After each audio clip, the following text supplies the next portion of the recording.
Doutor Guilherme, a Vilma está perguntando o seguinte: se a pessoa é dependente em um processo de asilo afirmativo, sendo dependente, ela pode aplicar a EB2NW? Ou seja, ela não é o principal aplicante, não é isso? Depende, assim, gente, vamos lá. Né? A lei é uma coisa bem interessante, vou falar isso, porque eu me indigno, todo mundo sabe, né? Eu tenho colegas advogados que me indignam junto comigo, né? Que se indignam junto comigo. Todos nós estamos muito indignados. Mas é uma coisa muito interessante, como um abismo chama outro abismo. Eita. Sabe o que eu tô falando? Essa história de asilo, fora de status, tem solução, arbítrio de singularidade. É engraçado que todos os...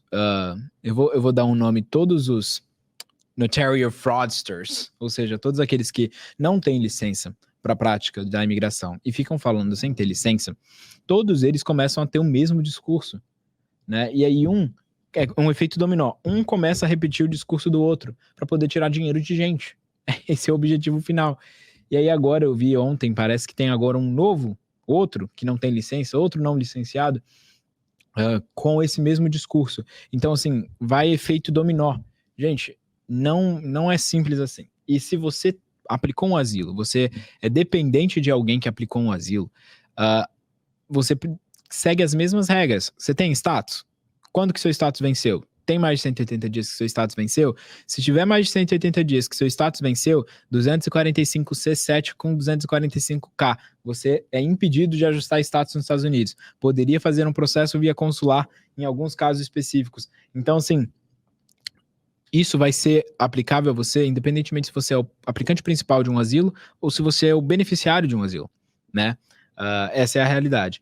Então, a gente teria sim que analisar coisas adicionais no sentido de qual o seu status, quando foi o último dia do seu status, se você aplicou o asilo dentro de status ou não, né? Tudo isso são fatores que são importantes para determinar a sua elegibilidade. Agora, doutor Guilherme, hoje eu fiquei feliz porque uma pessoa entrou em contato falando o seguinte: olha, fui atendida por um advogado, assim ela diz, né, que me ofereceu asilo para remédio dos meus 6 anos sem status.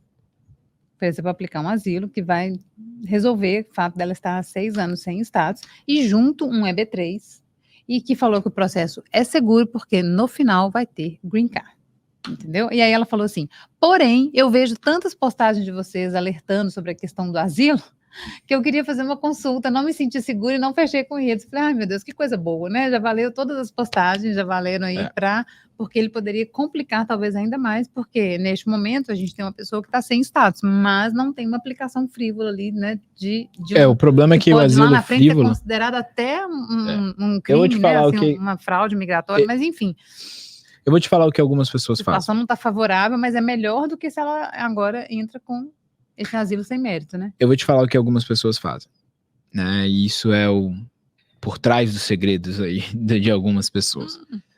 Elas vão lá, aplicam o asilo, pedem advance parole e te fazem para uma entrevista consular com esse advance parole sobre a argumentação de que você nunca saiu efetivamente dos Estados Unidos, então você não tem nenhum banimento da seção 212, mas você não pode fazer ajuste de status, é óbvio, por causa da seção 245C7, mas você poderia fazer consular, porque o 245 não se aplica para quem está fazendo consular, só o 212.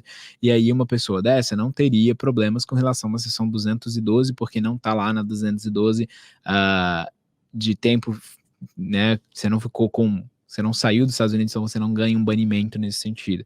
Mas eu acho extremamente arriscado, porque envolve a aplicação de um asilo frívolo, envolve você colocar o seu cliente em um risco enorme de sair dos Estados Unidos para ir lá e talvez ainda ganhar um critério de inadmissibilidade por fraud or misrepresentation dentro de uma entrevista consular. Então tem muitas circunstâncias aí que são muito perigosas, que, né, não acho que vale a pena.